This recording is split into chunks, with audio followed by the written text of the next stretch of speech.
I'm gonna. So, Perfect. Health Rising, we've been looking at exciting projects that are underway. We're doing a series on exciting projects, and Amatica is a really exciting project for a number of ways. For one, it's patient started. Uh, it looks very robust. They're trying to do things that nobody else has done. And so I wanted to ask, we have Nick and Jack, yes, Yep. together from England. You guys are in the UK, or Yep. where I'm do you actually live? in Cyprus, Cyprus. but from the UK. Yeah, a bit of a Okay, nicer place okay. to start. Got it, got it. And I'm speaking from Nevada. Uh, and so I just wanted to ask them a little bit about their personal stories, and then which I suppose was the genesis of this, because you both were doing different things before this. So if I could ask, what happened with you guys, and then we can get into how Amatica, the project is called Amatica, got started. Yeah, that sounds great. Cool. Thanks so much for having us on. We're both longtime fans of all of your work. So I'll start with my story. So I am today 37 years old, and I developed long COVID or long COVID triggered ME/CFS. I think I'm a pretty certain ME/CFS patient in 2021. So I was 32 at the time, just over 4 years ago. And my background is I'm from the UK. I grew up in London. I slowly went into the biological world, which was the best thing I ever did. I absolutely love what I work on. I started with bioengineering, so I was kind of still bridging kind of engineering and did bioengineering at Queen Mary. And my first projects were on uh, engineering epigenetic regulation machinery in cells, which I was a huge privilege to do. Is when that whole field was just starting, so I didn't realize how cool it was back then. And after completing that degree, I had kind of fallen in love with biology and I wanted to work on it. So I got onto a PhD Can I ask you a program. question? Yeah. Sorry to interrupt. Can I ask you a question? Because Ron Davis loves engineering people who apply themselves to MECFS and biology. But is there something different that that background gives you, do you think? Yeah, I mean, engineering, I think is so good because, it's all about it's all about problem solving, right? Mhm. And making practical solutions. And I think there's a really good engineering trait, which is some of my best engineering professors always said, there's this kind of, I think in science and academics, I mean, good scientists learn this as well, but you can't find the answers in here, right? You can't just be theorizing and predicting. And I think, the kind of engineering process of prototyping and tr like iterating on those solutions is great. And then of course the computational background as well. We do extremely complex maths, which has its advantages. I think, Um, yeah. Helps us out as we go forward. I loved it. It was the first time I really thrived in my life in anything academic. So I finished I think second in my class at Queen Mary and did really, really well. And then I got into the neuroscience PhD program at University College London at the Faculty of Brain Sciences, which was kind of my dream. Had interviews with some different places, and that was like my absolute dream. So I got into a program there, and it was the most inspirational environment, incredibly cool people, amazing networks, and I was working on doing genome engineering and the genetic control of protein homeostasis. And what that means is I was working on let me unpack it a little bit. I was working on studying how genetics controls replenishing proteins to maintain cell function.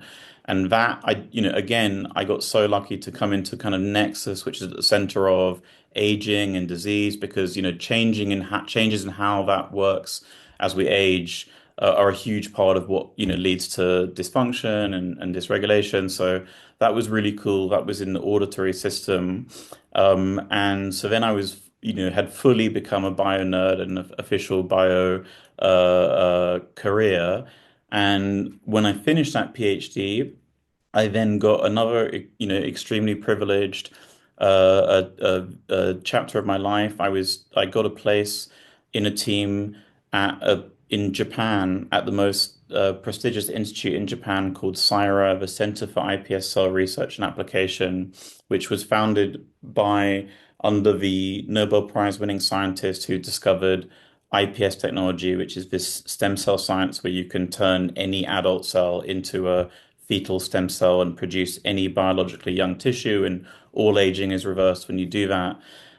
So I'd done some of that in my engineering undergrad, and so I got onto that. I got a job there, really great job, and worked there for 3 years in the most inspirational environment. And I then, after that, moved into industry, and within a couple of years of moving into industry, I got the I got the most privileged job I have ever even heard of. So I was in 2021, I was made Chief Scientific Officer of a biotech company in Kobe, Japan, doing stem cell engineering to create like engineered immune cells to treat cancers and autoimmune diseases. And I thought that was the most privileged job I could even imagine. And tragically, at that exact moment, I fell sick with ME/CFS. So I came back to the UK to take off 6 weeks. I'd had an infection in May 2021. Literally at the Ugh. moment that I was right, literally at the moment that I was offered this job, that was the Delta wave. I came back to the UK to take off 6 weeks, between jobs and to see my family and to prepare to go and be a CSO in Japan, which was going to be very intense and exciting. And Wow. I came back to take off the time and I fell sick with ME/CFS at that moment. I went down for, 3 to 6 months, with my activity going down and really extreme PEM.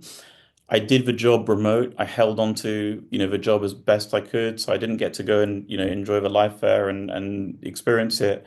But I held onto the job and did it all as much as I could remotely from my mum's house. Uh, was never able to go back and work in person. And then from there, so I did that job for 2 years remote while incredibly sick. From 2022, I realized that I couldn't wait to get better. I had to just try to, live as much as I could today and to move forward as much as I could. And it was around then I met Jack, and so that's a perfect moment for Jack to come in and give you his side and tell you how this all came together as well. Yes, yes. Your story really demonstrates how hard we hang on to our former lives, our present lives. It was just tenaciously. Uh, um, For sure. but yeah, Yeah, yeah. it was exactly like that court. I was so unbelievably sick, and I had very low tolerance at that time for mental activities. Now I can do mental activities all day, which is I'm very gracious for, and physical PM is my biggest problem, Pam. So, but at that time I would do 20 minutes of work, and then I would lie down for 3 hours, and I would do another 20 minutes, but just couldn't let go, as you say. Right. Well, Yeah. I'm glad long COVID left your brain intact anyway. So that's good. I'm very gracious. I'm very gracious for Okay. that. Yeah. Okay. And then you met Jack in the Yeah. UK. Um, Well, so I'll get into it and I'll mention how we met as well. So, a bit of my background. I also did engineering, but not bioengineering. I actually did aerospace engineering. oh, Originally, my intention was to kind of basically go into space industry. In I wasn't quite sure in the format. At university, I got the pleasure of doing satellite design, and then I worked on a lunar rover that was to go to the moon eventually. Never wow. Oh, thought can I'd you hold ever. just a second? Yeah, I have to close the door. The dogs are go for it. barking. Go for it. Take your time. Okay, you guys. Whoa.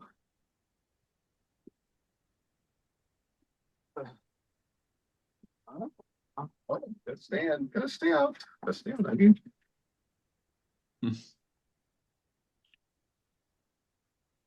Okay. Okay. Sorry. Thanks. No worries. Yeah, so intention was to go into the space industry. I'd never in my life thought that I'd be dealing with biology. At school, it was one of the topics that I stayed away from. I was always in maths. And then, similar to Nick, the moment I finished my degree, so I finished my degree in 2021 as well. 3 months after I'd finished my degree, I contracted COVID. And I never managed to get sort of a grace period in between. Like 3 days into my COVID infection, I already knew something was wrong. I was getting neurological symptoms. I was getting these zaps in my brain. I was waking up with like hallucinations of like orbs, hearing my parents' voice, even though they were in a different country. And very quickly, it was pretty obvious that this wasn't going to be a normal infection. And I had to just immediately that week basically drop out of everything. Oof.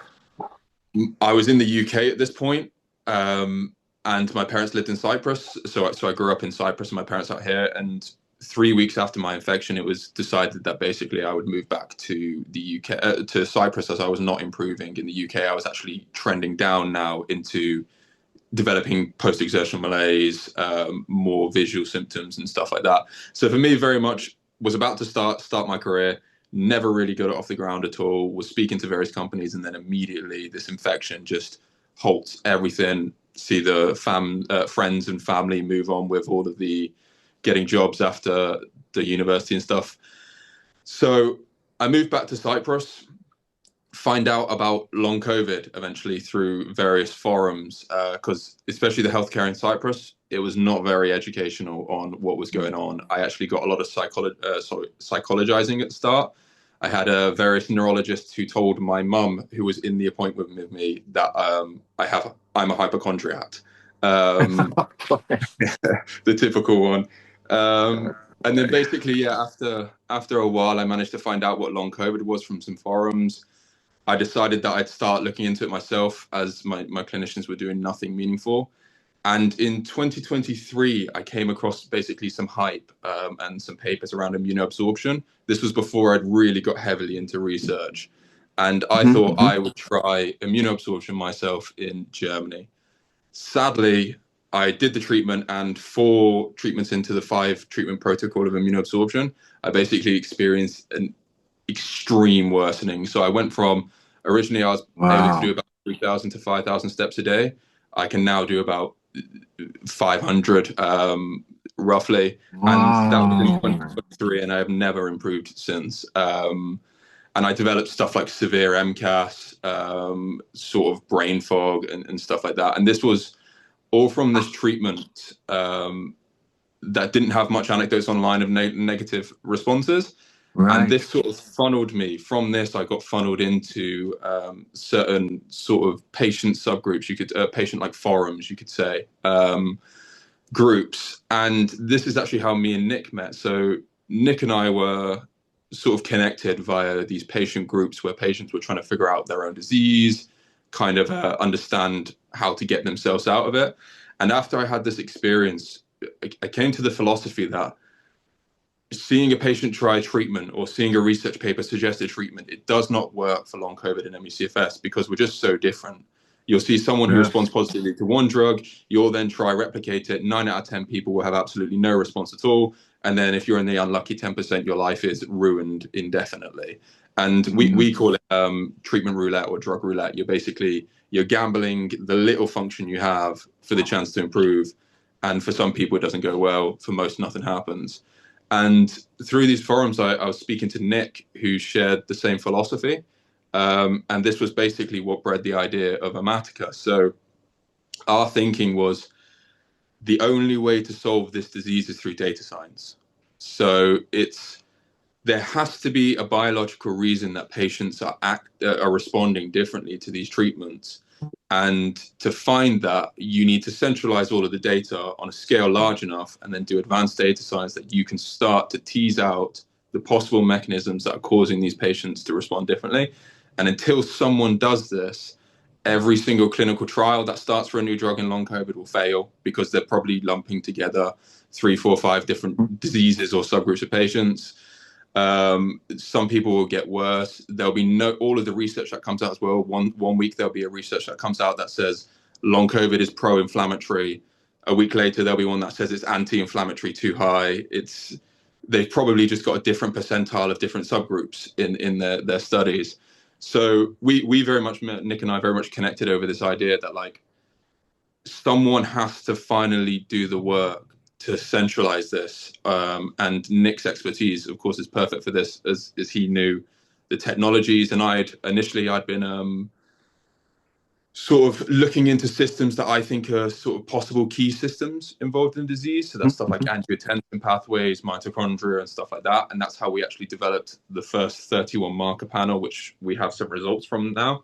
And yeah, that sort of progressed into the full development of Amatica, which we can get into now with some results. Yeah. Yeah. Yes. So I see, well, let's you guys talk about what people who join Amatica, what they provide.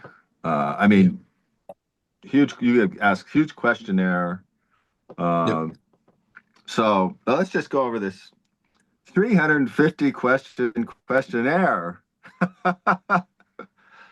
I think So that breaks a record. Yes, So for so sure.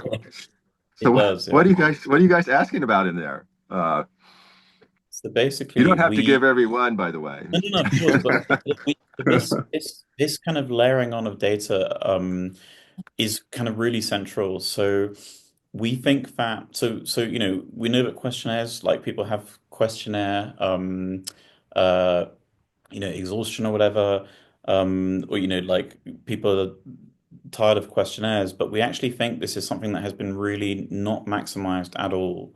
And if you look at, I think, coming to what Jack mentioned about research and clinical trials, you know, research it generally makes this initial mistake of saying, we're, a group of 40 long COVID patients or ME/CFS patients, right?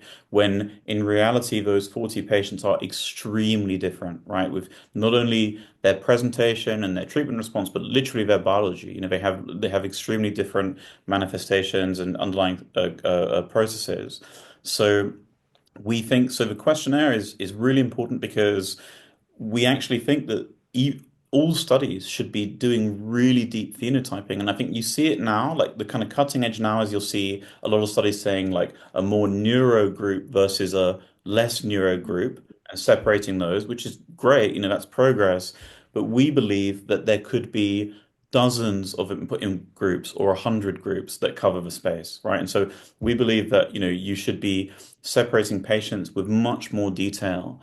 And just to give you some perspective there, so with the questionnaire data that we collect, and we are designing it to be as easy to do as possible, right? So it saves every keystroke. You can come in and out. We know firsthand what patients are dealing with, and it's something you can complete over time. And there's also a version for extremely severe people.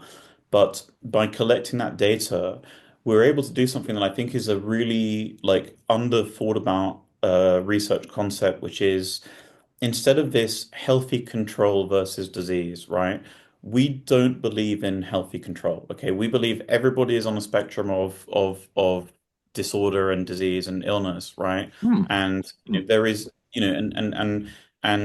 whether that's age related and inflammaging or chronic changes, etc., or actual chronic conditions. I saw somebody post a stat yesterday, which I have no idea if it's true, but that 73% of adults have a chronic health condition.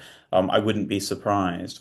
So we don't think that comparing lump groups of healthy versus disease is the way to do this. We think you need to have much more resolution. So with our questionnaire, let's say, now we have around 300 patient samples in our database, which we're extremely privileged to have. When we have, let's say, 3,000 or 10,000, and we're able to separate by saying, okay, let's just look at people who have tinnitus versus people who don't, right? Or people who have orthostatic intolerance versus people who don't. right? And then that we think that might contain a lot more valuable information than looking at the group as a whole. So the questionnaire is, old tech, right? That's, we're going back to the fundamental stuff here that we just think it hasn't been maximized. So, anyone who joins and gets one of our really advanced tests, we think that's a critical layer to go on top in order to separate these groups. And also with that as I've well, always thought I just always thought that the questionnaires should be larger. Even the big ones that I've done, I've thought, oh, they're missing this, they're missing this. I just think I know they take more time to work, but I just think the more the better. The more you dig into the niches and the strange things that are happening, Absolutely. they're better off. 100%. and even within like individual symptoms. So we have this. We asked patients about. So one of my worst symptoms is muscle weakness. The type of muscle weakness I have feels very much like a lactic acid buildup that is present Mm, 24/7. So if I was to try lift something now too many times, it would come on immediately. But when I asked yeah, patients about muscle weakness in the community, I started having many people who would only get muscle weakness after having PEM triggered, or some people whose muscle weakness was actually like paralysis in a leg where they actually couldn't yeah, use that leg at all. We're not even, that's not a similar problem.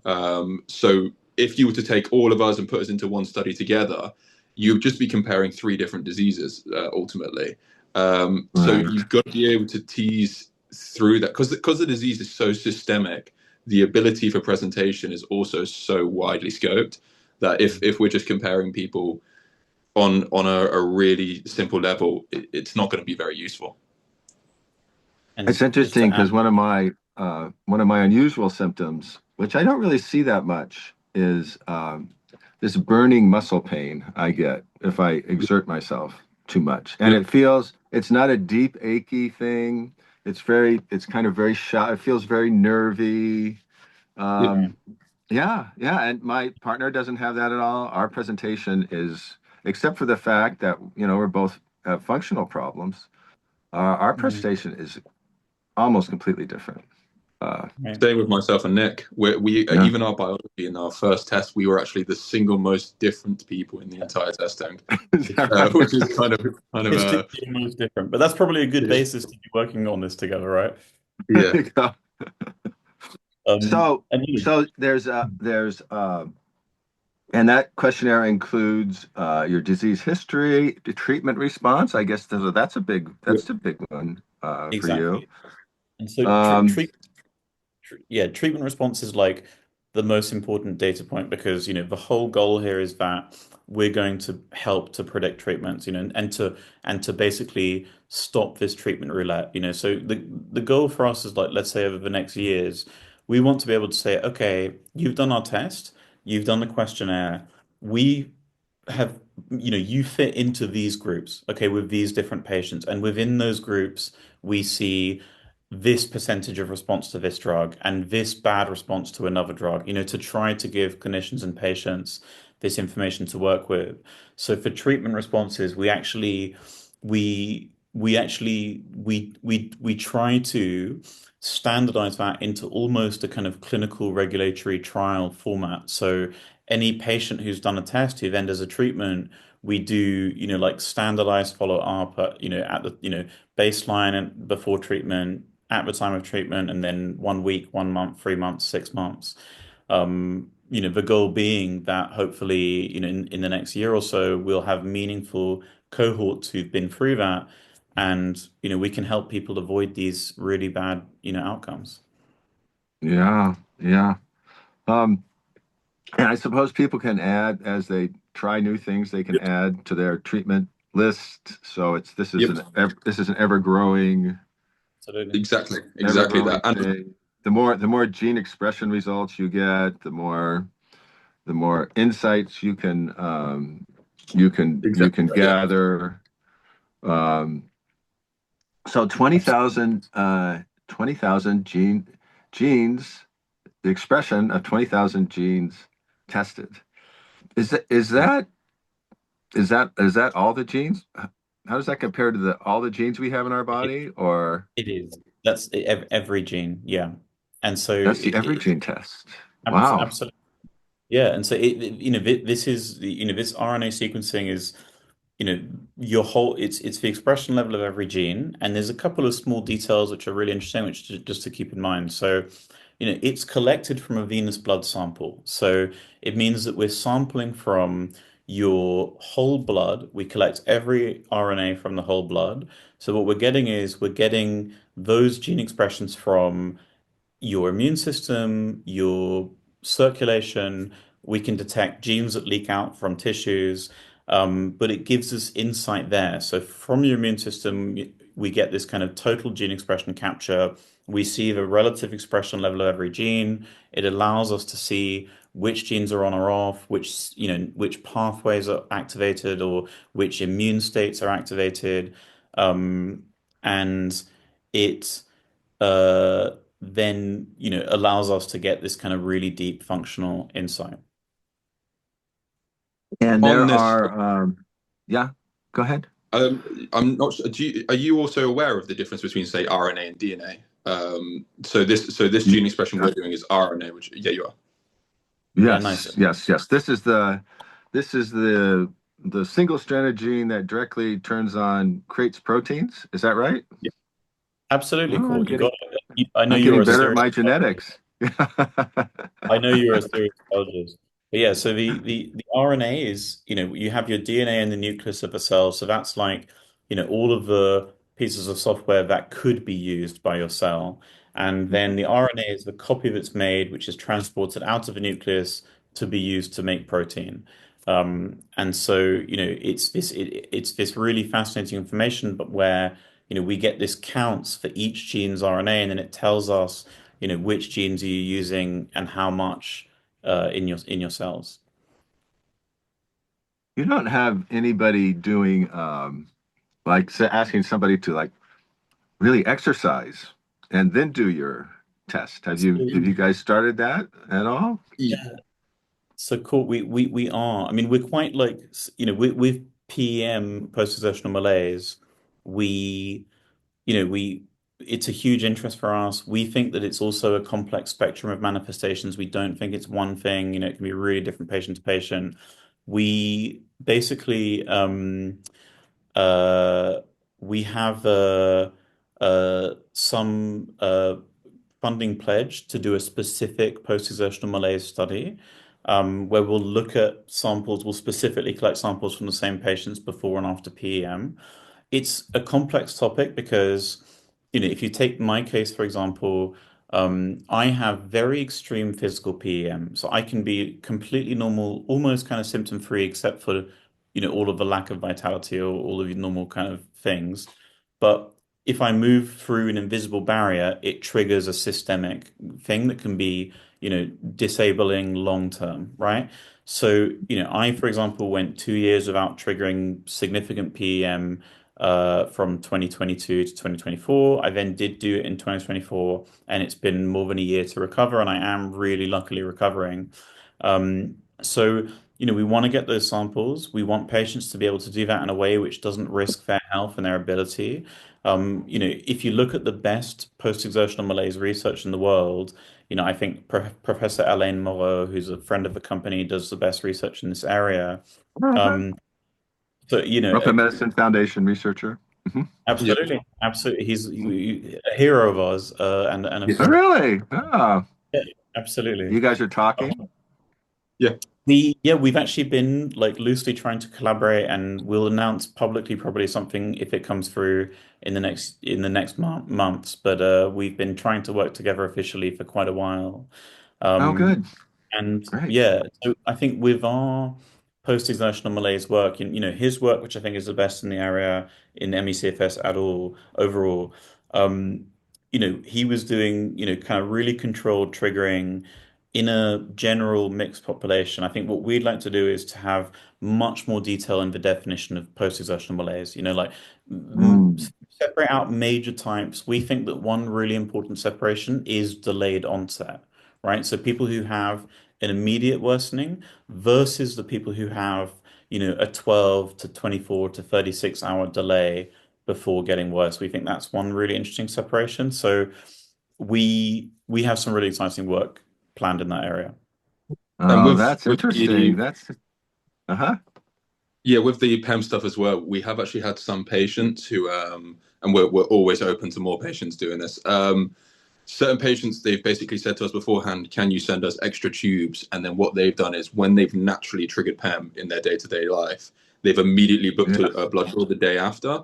And then we have now got those samples. And in our protein test, we actually managed to have a patient who sent in PEM and out of PEM samples, and their bloods were quite wildly different between them Yeah. both. So we're hoping to get a cohort of RNA patients who can do that over time. And that is Oh the boy. best way as well, is to have them, if they trigger it naturally themselves, then they're not risking worsening themselves just for the blood test. Yeah, Uh, yeah. Right. and it's also more in line with whatever naturally happens, right? Because you don't know if going on a bike and exercising is different to talking to your family too much. Yes. Oh yeah. Yeah. Oh yes. I find a lot of cognition really can trigger PEM Mm. For for sure. me. And but when I exercise too much, I don't have muscle weakness, you know. I have muscle pain and I have muscle fatigue and I don't suddenly drop off, it kind of builds over time. So yeah, very different.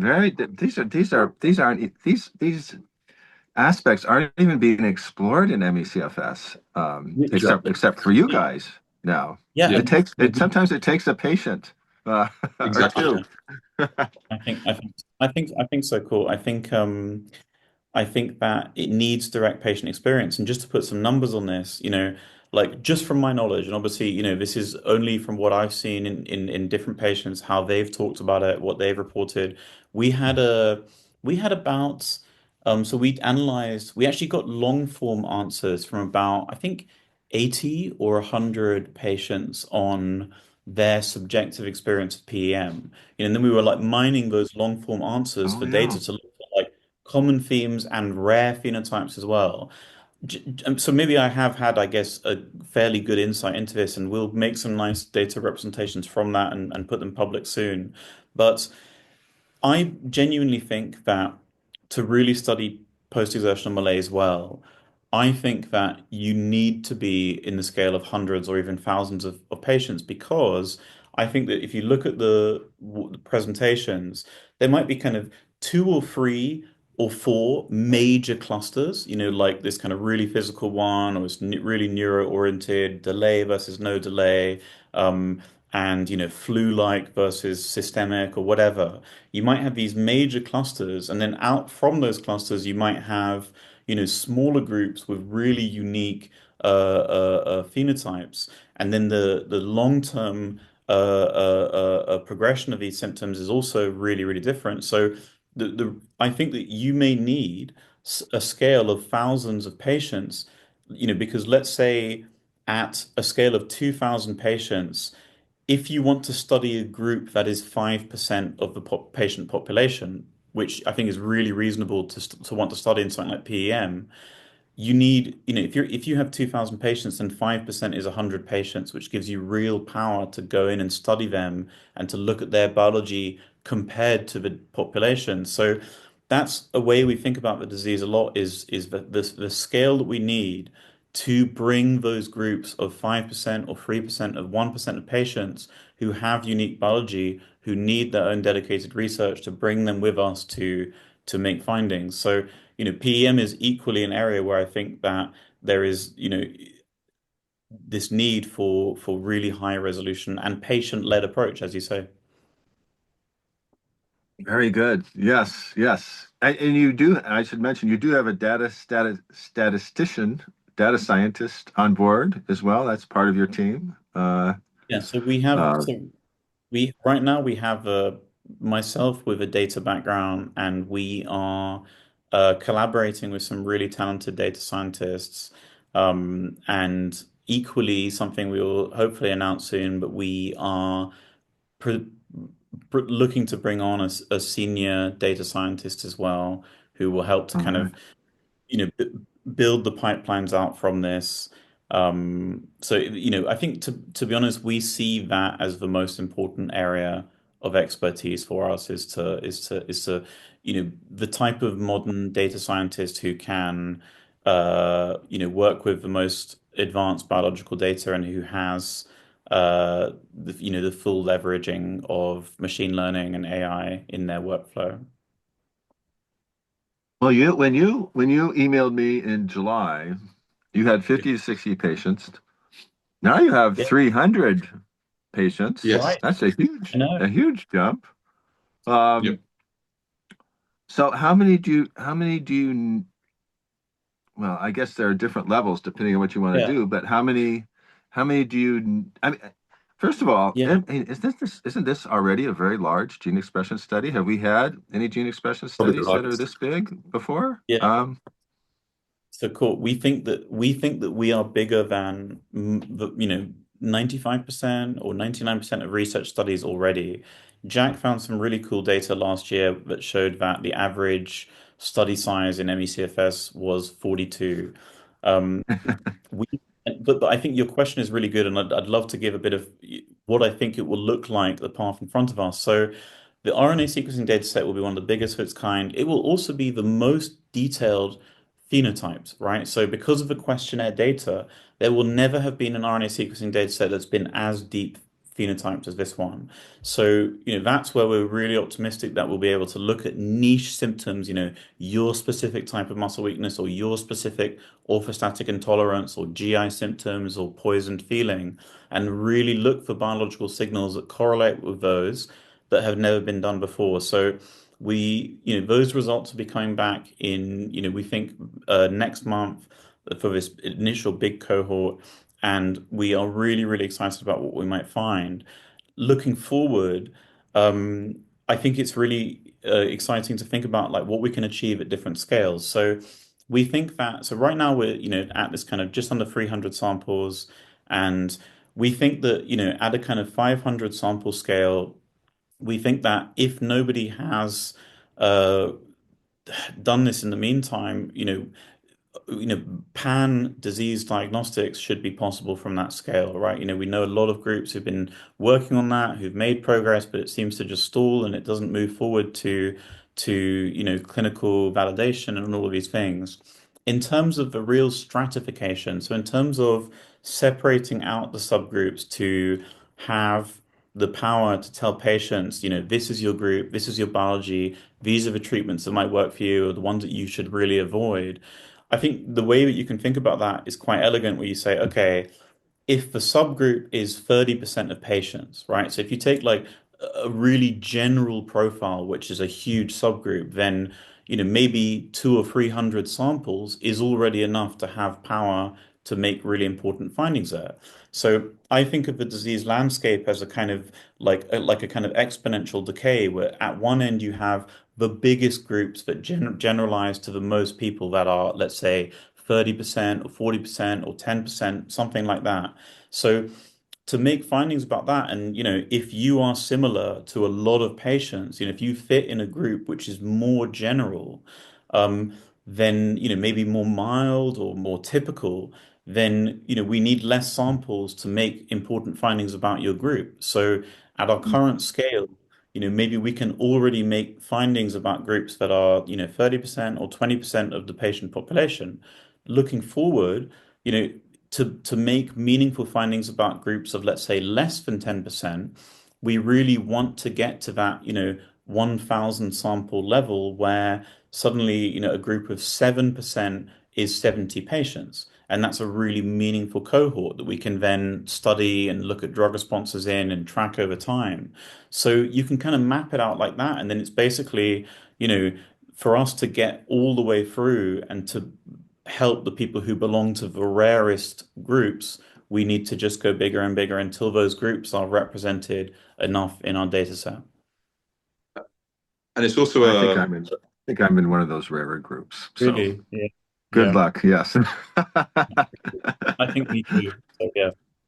it's Yeah. it's also a growing confidence thing, right? So one of the things that we make sure to do, and it's like an absolute priority of ours, is we ensure that batches can be compared to batches. So we basically do a lot of quality control so that when we're Yeah. running this RNA sequencing batch that we're doing now, we can then directly compare them to the next batch that we run. Because otherwise, it could just be a bunch of laboratory noise that we're recording. But then what that means for any patient who joins, right? Even if you joined now, if at the end of the year we're at 1,000 samples, you will be updated in a valid way on the new findings and how they apply to you, basically, even though you joined a year Right. ago. So when you and same for when we hit 300 patients, you'll get a new update. When we hit 500 patients, you get a new update. So as we grow, we'll just continually updating everyone who's joined, so you don't Yeah. miss out on basically joining now. And we're Um, actually we're excited. We're about to send out the kind of most significant of those updates because in our team we have some incredibly talented software engineers who are like my oldest friends. So this company has come together from patients and affected people, and my kind of closest oldest friends, one of whom is a incredibly talented software engineer, and it's they are able to build these kind of digital tools that allow us to look into the data that in ways that have never been possible before. We're very excited because we're about to we've just done one of the biggest data integrations, and we're about to update our original patients with the insights from the current full integrated data set, and that will be the like most significant upgrade ever because they got their original results against 33 other patients each. And now they're going to a scale of 95. So it's really exciting for them to have this to see, okay, how do I map against the bigger landscape? And then, over time, as Jack said, I think that we really love that idea that, the data science doesn't stop. So if you buy a test from us once, you will, for the rest of your life, you will get a lifetime of insights as the data science grows. So the way we'd like to see it is, patient who joined in that initial 34 patients who first joined us, if we reach 10,000 samples, they should get updated on exactly where they fit into those samples. And this also, like, we And have a, oh, please, please. and no subscription, yearly subscription required? Nothing, Okay. nothing. No. Because Okay. I think what's really great about our operation is, you know, Jack and I, we cannot stop this mission, right? I mean, we are literally patients. So yeah, the work will not stop, right? I mean, we sometimes we talk about extreme cases. I think that the work will not stop. We will not stop this research, and I think that what we've just described, that will be free forever, forever. That will never change because this is the handshake that we make with patients. You buy a test from us. Every single patient who buys a test from us, I am personally humbled and so gracious that you believe in what we do and commit your sample to us and want to power our research. And the deal is we will give you the best, deepest insights we can for you individually, and then your data helps all of us grow together and help everybody else. And so, that side of that deal of us giving you those insights, I want to continually deliver on that in a way which, it honors the faith that has been shown in us, by those patients. Very good. Very good. I have an odd question. What about, you're building this huge database of gene expression results. Is anybody interested in collaborating, kind of merging databases together? Have you thought of that? Yeah, we have some quite interesting conversations around that. I think most likely we will do something like that in the next years. I think integration is really important. I mean, certainly what we'll do is try to integrate historical data. So, every patient who's a part of our research, um, I think eventually we'll try to, for people who want to, create the really completely frictionless on-ramp to bring in all historical data possible because all of that, increases confidence and helps to increase the, longitudinal power of a data set. In terms of like merging with other data sets, definitely. I mean, we have some conversations around this, and we're speaking to a couple of like quite interesting people. it's always quite a complex thing. You get I'm into a lot of sure. right. It gets into a lot of kind of legal things and red tape and consent. I mean, just at a small level though, we started with I guess we'll probably announce these things publicly soon, but we've got a few collaborations. One is with a company that produce a really smart and cool way of measuring blood volume, accurately measuring blood volume, and also endothelial permeability and some other things. And we have basically agreed a complete data exchange with them. So that means Uh-huh. that like in that case, we have the really perfect outcome of just completely integrating data. They've been looking at this area already, and just for your interest, this is a special interest of Jack's, but it seems like changes in blood volume might be a feature of Yeah. ME/CFS on COVID for a subset of patients, and this could Sure. explain why some patients respond to saline IVs, so dramatically. And so we think it's maybe an underexplored area, and also it's an actionable test, right? If you get tested for blood volume and you're low, you don't need any other diagnosis. That's enough for a doctor to say, okay, you should have IVs to increase your blood volume. So, I think that's a small example, but that's the type of relationship we hope to build many of, where we have integration of the data together, and we're able to create clinical pathways for patients. And with this, just Very to good. add on a tiny as well, this space that we're in, this disease that we're in, is probably the only disease that you can do something that we're doing, because patients, not only are they self-treating themselves with their clinics, right? They're doing so much off-label treatment. They're also doing so much off-label testing. So patients are desperate to get any test they can that can help them. The issue is right now is patients are spending thousands and they're spending so much energy getting these tests, and then they get it and the results just disappear. No one knows what happens with those results. It just evaporates. We're going to start basically trying to work with one patient and then two the companies to kind of centralize it and then sort of anchor it to the gene expressions, and like if we do like proteomics, that as well. And so for example, CPET, you'd want to see if you can find biological markers correlate with CPET. The tilt test for POTS, these are also extremely expensive tests. If we can find markers that can hint that you are worth going for that, we might be able to help patients eventually get through the insurance process to actually get the tests. Same with like PET scans. So patients are already doing these multi-thousand-pound dollar tests. Why not try centralize that data and see if we can kind of build it into something that could map out into subgroups that you should get this. You look like there's a 10% chance you'll be okay, etc. Yeah, because I think a big part of what we do is Lab tests.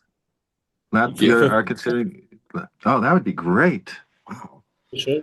Yeah. Um, Yeah.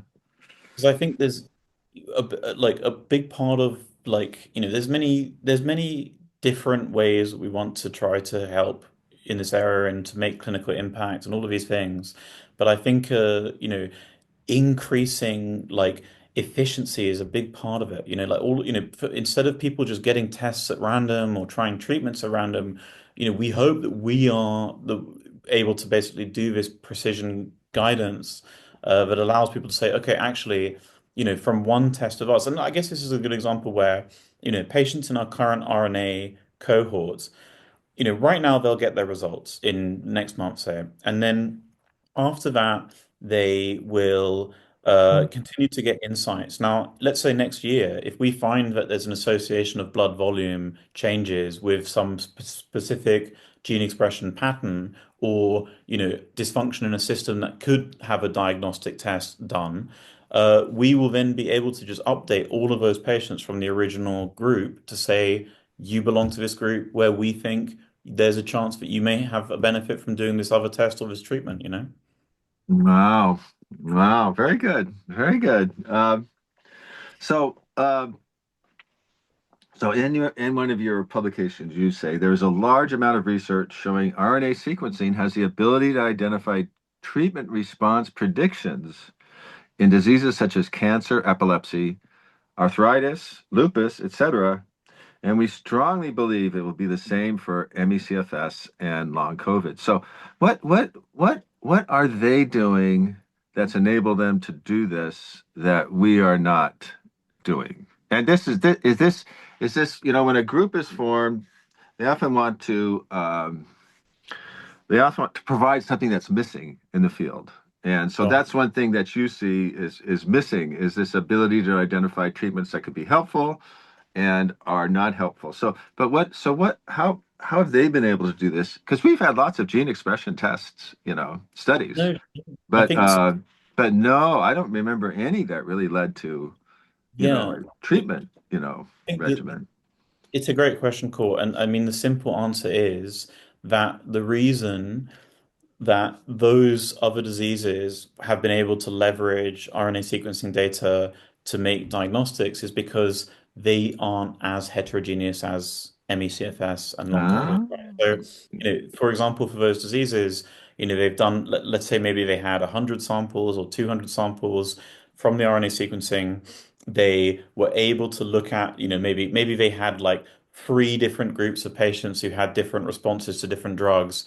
They could resolve them from 200 patients, identify the best prediction markers, and develop diagnostics. I think the reason that's why that's been possible in other diseases. In our disease, ME/CFS and long COVID, um, in order to do that same process, you need to hit a scale and centralization and standardization that just has never been done, right? Because okay. this comes back to that like subgroup size I was talking about, with 3%, 5%, and needing, enough patients to look at those groups. So, you need to go through the process of at scale tracking treatments in enough patients that you can map them onto small subgroups within that really complex disease space. And the optimistic caveat is that the drugs that have a much broader impact. So if we look at the ME/CFS space and long COVID space, the small selection of drugs that have a broader effect, should be that should be solvable much earlier, right? So, low dose naltrexone or antihistamines, or, in some patients, antivirals, the signals that can predict response to those should be possible to detect much earlier, but to do the full execution of this, it needs a scale that no one has ever done before. Right. I would And also that, add as well to this quickly. It's also never actually been done even on a small scale in MECFS. So no, I don't no think so. no Yeah. one in MECFS, they've done RNA sequencing, right? But they've Yeah. not done RNA sequencing of 100 patients who took JAK stats, for example. Right. That's what you need to be doing. So these studies in epilepsy and stuff like that, they're not taking epileptic patients who've not done a treatment and they're saying, we predict you respond to this. They take 100 patients' blood before, they then take the treatment, and then they say, those who responded has this profile, and that would predict that the next person who takes it, if they have this profile, has a 90% chance of success, right? So what we would then need first is we would need the blood from patients before they take the drug. We then need their response after, which is what we would track. And once we have that of maybe 50 to 100 patients per drug, that's when we can start looking for signals. Many patients are taking those drugs anyway, so it's just a matter of getting their blood before they do it. And I think even like right now, there's multiple JAK-STAT studies. As far as I'm aware, not a single one of them is doing any large scale blood testing before, or at least if they are, they haven't like publicized it massively. Right. There's Right. some studies. There's the daratumumab study. They did find NK cells potentially separated patients. Uh-huh. Whether that's going to hold up, who knows?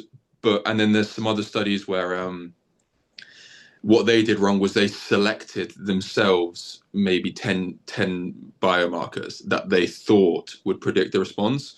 You're probably you're probably not going to be able to think up the biomarker that will predict response to the drug. You've got to do something unbiased like RNA sequencing, where you're testing everything, or proteomics, where you're looking at thousands of markers. You might get lucky if you try predict it, but there's a decent chance it just won't hold up. Got it. Okay. Okay. Um,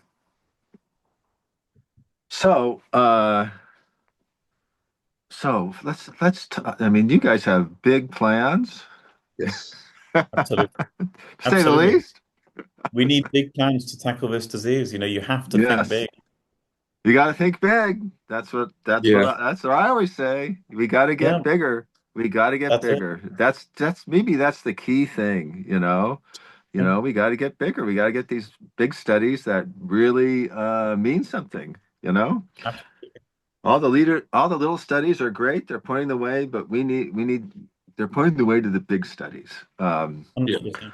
Uh, so what about funding for you guys? So I know so people can buy the test, and that's a source. Do you have any other sources of funding?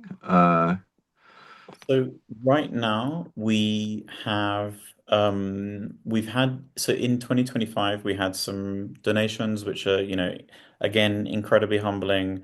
And some people made quite significant donations, nothing that could make us, uh full time and work for years or anything, but certainly things that helped to fund some key moments. The So far, the entire team has been working for free, which is 100% volunteering, essentially. Right. And, I'm really proud of everybody for how long we've done that. However, part of what's been really exciting in the last year has been that we've had quite a lot of people approach us to, start conversations about whether we did need investment or were looking for investment. So it was something that we never really went out looking for. And we are uh, continuing conversations, but it seems like there are some affected people with significant resources who might like to invest in us. And if that happens, it would mean that the whole team could go full time, Yeah. and we could accelerate everything. So we are in those conversations, and very much hoping that they come to fruition, and we can start to move even faster. And Cool. likewise as well. Cool. Um, sort of like foundations and stuff like moving forward, right? We're in a very sort of special place here where sort of a university doing a study, they have to pitch it to the university, they then have to focus on it for the entire year. We use sort of basically there's other labs who do the actual testing for us. This means we can take on multiple projects at once, right? So we're still doing the protein testing while we're doing the RNA. We're going to be releasing antibody testing, which we will do at the same time, which means if there's a foundation there who's interested in funding a specific cohort, for example, we're collecting samples from patients doing IVIC. We're collecting their blood before they start IVIC. If there's Mm. eventually foundations out there who are like, we want to fund 100 RNA samples for patients doing IVIC, they can come to us and immediately we will be like, all right, let's do that. We will get this sorted. So we're Got it. building that infrastructure that's going to allow us to kind of like funnel the donations to foundations to be immediately used for like research that could basically become treatment prediction or diagnostic sort of funneling and stuff like that. And we also, so in the test sale prices, we include like the enough to biobank samples as well. So that's a part of what happens is patients uh, who buy a test, their sample is also biobanked, right? So we keep a repository of biobank samples, and that's something that we're hoping that next year is going to become, oh sorry, this year now will become like a bigger thing as we roll out different tests and some more affordable tests as well, with lower price points. The Those tests, will give patients if they want to, if they consent and they want to, they can bank a sample or bank several samples that could later be used for more advanced analysis. So that means that that patient could come back later and think, actually, you know what, I want to do RNA sequencing, and then the sample's already in the freezer and they can just do it. But equally, as Jack said, we can also be applying for grants and saying, okay, we have, now we have 400 samples banked from these patients, and, we want to study this single thing. So, uh, yeah, so that's also another a part of how we're operating. Wow, so many options, so many Yeah. opportunities, really, Yeah, that are 100%. present. Um, It's um, it's one of the pleasures about working on this is that, Jack and I, we've been working on this for 2 years, and we have a lot of time to think about what we can do. Too much So time. there Too are so much many time. parts. So yeah, we see a lot of different, really, really impactful things we can do. I mean, Cool. this is Cool. the difference as well of being patient, right? So I have been housebound now for over 3 years. I can't have friends come over for more than a few hours, and I don't have them over very frequently because of infection risk anyway. So I'm virtually in a room 24/7. The only place I can channel my energy to is trying to solve this disease, which is best done through Amatica. So, and it's largely the same for Nick. So basically, we just have so much free time to think this area is not being maximized. Can we bring it in as an aspect into the business? And then we pitch it to the rest of the guys, and then it's more work to do, but it's beneficial. Oh, yes, yes. Lots of possibilities. Lots of So, if people want to join you on this journey, this really really very exciting journey with lots of possibilities that in which they can both help the field and help them understand their illnesses better, and ultimately, what treatments to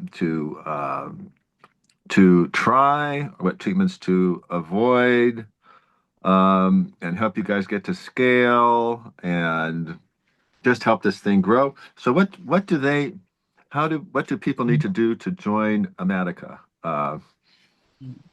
So, you know, as I said, every patient who joins, we are all personally humbled by that decision. You can join our projects for our website. Right now, we have two different tests available. So it's our original 31 marker test, where maybe we've done the most historic analysis and we've made the most findings because that was the first area we worked in. And then we have our other test, RNA sequencing, which is this, entire gene expression profile from your whole blood and immune system. So patients can order those tests from our website. We are available globally. So we try to, we consider access to be like a fundamental part of what we do, right? Jack and I have been housebound. I mean, luckily I'm not always housebound. I've been housebound for the last year. Um, we're housebound in the original patients from our first cohort. I think about 80% of those were originally people we already knew from the community. And I think from that original cohort, the majority of patients were housebound or bedbound. Um, Uh, even yeah. even in our entire data set until today, I think more than 40% of patients are either housebound or bedbound. So we really care about severe patients being able to access. Now, if you can join from any country in the world. We will support, so we have a support team who will support with helping with blood draws and international logistics to get your sample to the labs that we work with. And we work with some really, really cool labs and companies. If you can join, then the as I said, it's like the kind of deal that we have is, we want to give you the best insights we can now and ongoing. You contribute your data. If you can't join, if it's too expensive for you now and you can't be a part of our work now, then for those people, we would love to have you complete our questionnaire when we're fully ready and it's fully available publicly, because that Yes. data is also really, really valuable, right? Like you may do like even if it takes you, you do it over time and you just slowly complete it. If you're able to, we will have elite level data scientists and computational resources being put towards analyzing that data. And we're really optimistic that even from that data, we may make like clinically important findings. It also helps to analyze all of the data from the patients who do take part. Equally, if you can't take part today because it's too expensive for you, then a couple of other things, which is, one, we will be releasing some cheaper tests this year, which, like I said, can be used to bank samples for the future. So we're really excited about that. And then the last thing to say is just, for the patients who do join and can join, the thing that we really love as a concept, and this is something that I think a lot of the clinicians we work with have also been agreeing with, is that, everybody who joins contributes to everybody else, right? So, everybody who makes that decision, like I said, we're always humbled and gracious. They By making that decision, we hope we give them all of the personal insights that make it worthwhile, but they also help to advance this research, right? It is patient driven fundamentally. So yeah, follow, keep up with our website. I mean, Jack's Twitter is a very, very good place to hang out generally. Follow him. He puts out, all of his great ideas and our research and thinking in this area, and yeah, keep an eye on our website, and we'll be announcing in new exciting things as they come out this year. And also, Okay, good, good. And and to join, it's somewhere around 700 US dollars. Is that correct? It's To get about a the it's about $1,000 for the RNA okay, sequencing. I think, yeah. got it, and that's got it. And the just to clarify, the RNA sequencing is where we would recommend if a patient can join one test, absolutely the RNA sequencing. okay, okay, okay, If they good. can join Okay, both, they're synergistic, but if only one, you want to go down the RNA Yeah, sequencing. It's just got a lot more information. exactly. yes, yes. And Well, then we do have to clarify as well. It should always be noted the aim is to predict treatment and diagnosis and all that stuff. Currently, we cannot make any single claims whatsoever on like treatment prediction and stuff like that. Like we have no data at this point to say X treatment is for you. So Um, yeah, right, right, exactly. So right, right. the goal is to identify the signals. Really important context to keep in mind is that, today, we don't have all the answers today. The data, we have to get the data in. The tests that we sell also are information only. That's how it has to be. So we give the information.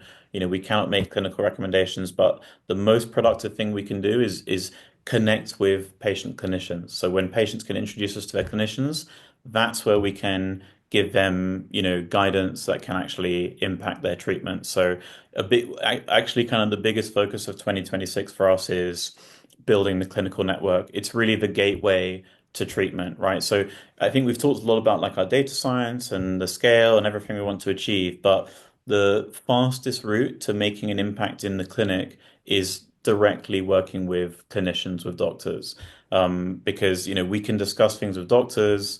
They can, in an information only context, they can then take that into consideration and in their overall care of a patient. So yeah, so we've actually had a really uh I think at the end of last year, so November, we made a clinician form on our website, and we've had a more than one doctor contact us per week since then, which has been really exciting. We've had, I think we're working with, some of the doctors that I consider the best doctors in this space. And yeah, that clinical network, everybody who, we're looking to connect with the best clinicians there are, basically. yeah, for them to reach out to So us, they do it via our website. We have a clinician section on our website that any clinician who wants to work with right. us, please reach out. So they would Ani.